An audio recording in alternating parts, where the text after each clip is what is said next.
Thank you very much, everybody. We're with the President of Ukraine, and he's made me more famous, and I've made him more famous. I will say he's got a great reputation. He's very, very strongly looking into all sorts of corruption and some of the problems they've had over the years. I think it's one of the primary reasons he got elected. His reputation's absolutely sterling, and it's an honor to be with you. And we spoke a couple of times, as you probably remember, and they'd like to hear every single word, and we give them every single word. And then they'll say, well, what about today? And I think the press would like to stay in the meeting, but we have lots of witnesses that we'd like to have it. But the country of, our country is doing phenomenally well. We have the best economy we've ever had. We have the best employment numbers that we've ever had. And we have now almost 160 million people working, which is more than we've ever had. So we're doing very well in every respect. And I have a feeling that your country is going to do fantastically well. And whatever we can do. Thank you very much, Mr. President. Thank you very much. It's a great pleasure to me to be here. And it's better to be on TV than by phone. Yeah. Mr. President, thank you very much. And I'm not the first time to say in New York, Right. but I know that you've never been in Ukraine. And your predecessor also, how to say it in English, didn't find time. So, can you give me a word that you will come to our great country? Well, I'm going to try. And I know a lot of people, I will say this, I know a lot of people from Ukraine, they're great people. And I owned something called the Miss Universe pageants years ago, and I sold it to IMG. And when I ran for president, I thought maybe it wouldn't be the greatest thing from the Miss Universe and Miss USA pageants, but it's a great thing. And we had a winner from Ukraine, and we've really had, we got to know the country very well in a lot of different ways. But it's a country, I think, with tremendous potential. Yes, I know it, because I'm from that country. And I want to thank you for invitation to Washington. You invited me. But I think, I'm sorry, but I think you forgot to tell me the date. I think in the near future. They'll tell you. They know before us. And I want to thank you especially, Mr. President, to USA, to your government. Like I said, that I know many people, many faces, like the second family after my Ukrainian family. We know each other. Thank you for your support. Especially now when we have two wars in Ukraine. The first one is with corruption, but we'll be winner in this fight, I'm sure. And my priority is to stop the war on Donbass and to get back our territories, Crimea, Donbass, Lugansk. Thank you for your support. In this case, thank you very much. Thank you very much, Mr. President. If you remember, you lost Crimea during a different administration, not during the Trump administration. So you have chance to help us. That's right, I did. But that was during the Obama administration that you lost Crimea. And I didn't think it was something that you should have, but it was done a long time ago, and I think it was handled poorly. But it's just one of those things. One of the elements that we discussed is the United States helps Ukraine, but I think that other countries should help Ukraine much more than they're doing. Germany, France, the European Union nations, they really should help you a lot more. And I think maybe together we'll work on that. They have to feel a little bit guilty about it because they don't do what they should be doing. You're very important to the European Union. You're very important, strategically very important, and I think they should spend a lot more in helping Ukraine. And they know that also, and they actually tell me that, but they don't seem to produce. So I'm sure you'll talk to them, and I'll certainly be talking to them. Thank you very much, Mr. President. Now I want to tell you that we now rule the new country. And I'm sorry, but we don't need help, we need support, real support. And we thank everybody, all of the European countries which help us, but we also want to have more, but I understand. So only together, America and EU, only together we can stop the war. And you know, we are ready. We just want to tell that we are. Remember that we are the biggest country in Europe, but we want to be the richest one. The truth is in my heart.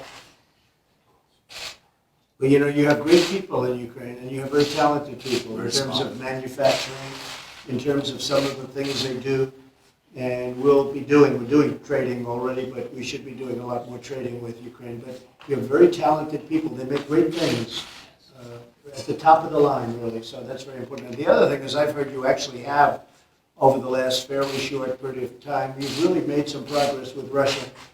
I hear a lot of progress has been made, and just keep it going. It'd be nice to end that whole disaster. First of all, I want to tell you before the relations with Russia, I will prolong 1 minute. I mean that you have to know, and I want world to know that now we have the new team, the new parliament, the new government. Right. So now we voted about 74 laws, new laws, which help for our new reforms. Land reform, big privatization, the law about concessions. We reload the general prosecurity. And we launched the service secretary. Is it right, service secretary? Yes, anti-corruption court as well. An anti-corruption court. As we came, we launched the anti-corruption court. It began to work on the 5th of September. Right. It was, you know, it was after 5 days we had the new government. So we are ready. We want to show that we just come, and if somebody, we want to help us, so just let's do business cases. We have many investment cases. We're ready. And stop corruption in Ukraine, because that will really make you great. That will make you great personally, and it will also be so tremendous for your nation in terms of what you want to do and where you want to take it. Thank you very much. It's a good one. Thank you very much. President Zeleensky, have you felt any pressure from President Trump to investigate Joe Biden and Hunter Biden? I think you read everything. So I think you read text. I'm sorry, but I don't want to be involved to democratic, open elections of USA. No, you heard that we had, I think, good phone call. It was normal. We spoke about many things, and so I think, and you read it, that nobody pushed me. Yes. In other words, no pressure.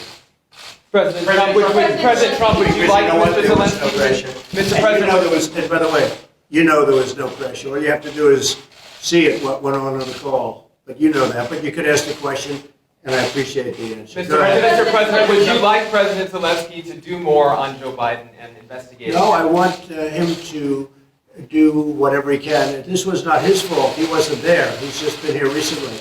But whatever he can do in terms of corruption, because the corruption's massive. Now, when Biden's son walks away with millions of dollars from Ukraine and he knows nothing, and they're paying him millions of dollars, that's corruption. When Biden's son walks out of China with $1.5 billion in a fund, and the biggest funds in the world can't get money out of China, and he's there for one quick meeting and he flies in on Air Force Two, I think that's a horrible thing. I think it's a horrible thing, but I'm going far beyond that. I know the president, and I've read a lot about Ukraine, I've read a lot about a lot of countries. He wants to stop corruption. He was elected, I think, #1 on the basis of stopping corruption, which unfortunately has plagued Ukraine. And if he could do that, he's doing really the whole world a big favor. I know, and I think he's going to be successful. Mr. President, on Rudy Giuliani, why do you think it's appropriate for your personal attorney to get involved in government business? Well, you'd have to ask Rudy. I will tell you this, that Rudy's looking to also find out where the phony witch hunt started, how it started. You had a Russian witch hunt that turned out to be 2.5 years of phony nonsense. And Rudy Giuliani's a great lawyer. He was a great mayor. He's highly respected. I've watched the passion that he's had on television over the last few days. I think it's incredible the way he's done. What he's out is he wants to find out, where did this Russian witch hunt that you people really helped perpetrate, where did it start? How come it started? It was all nonsense. It was a hoax. It was a total hoax. It was a media hoax and a Democrat hoax.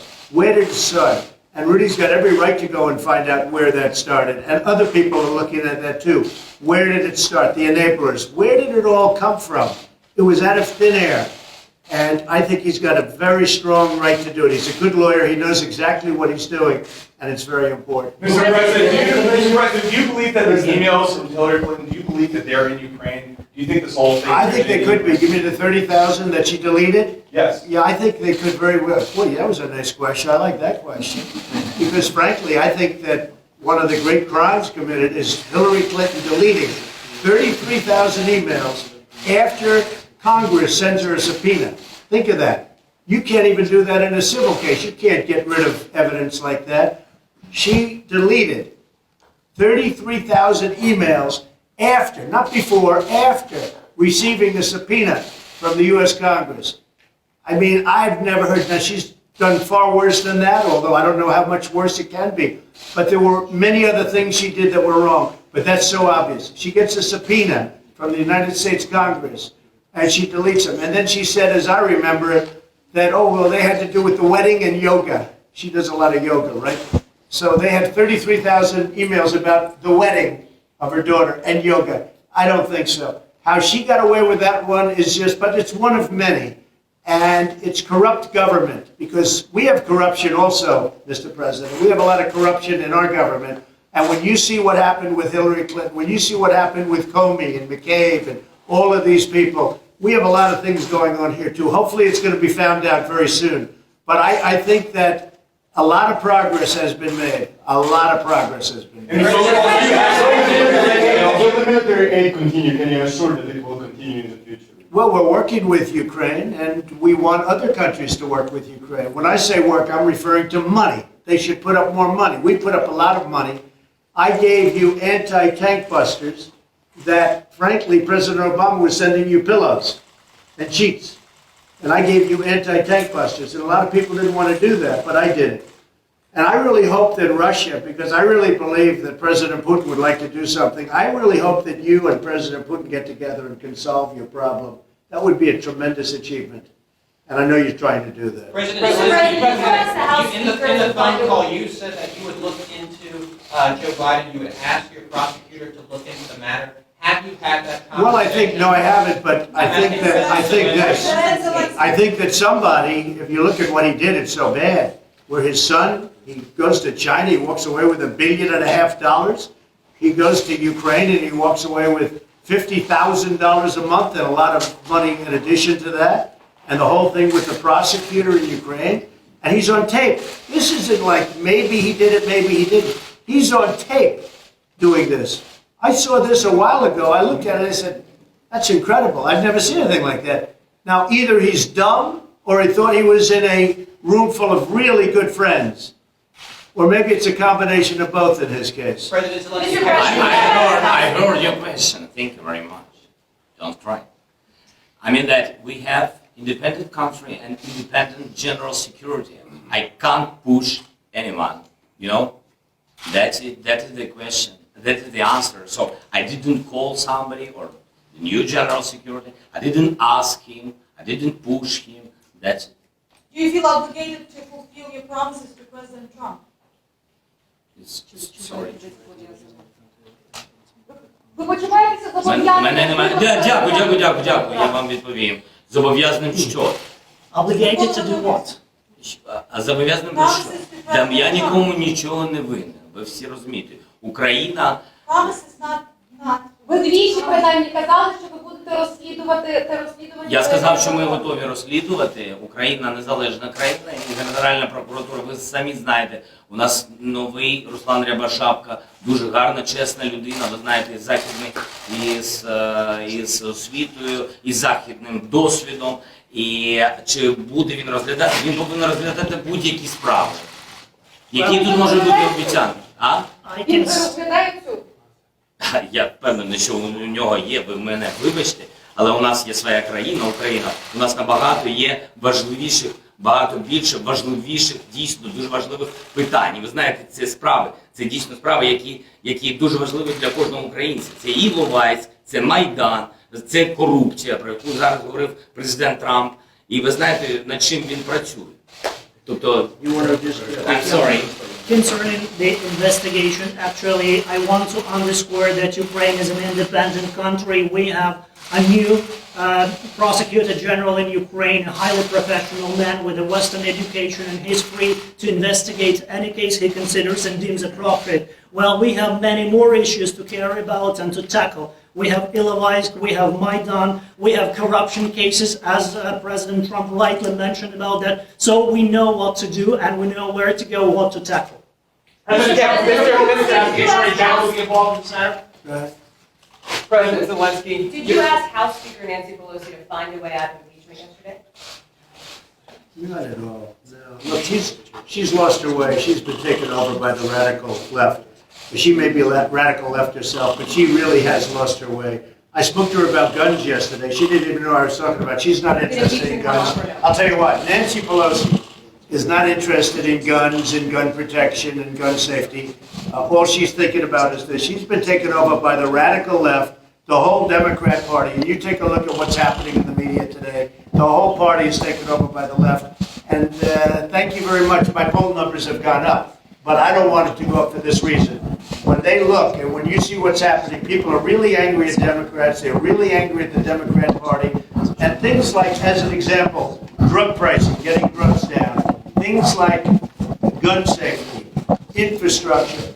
The Democrats can't talk about that because they've been taken over by a radical group of people. And Nancy Pelosi, as far as I'm concerned, unfortunately, she's no longer the Speaker of the House. Thank you very much, everybody.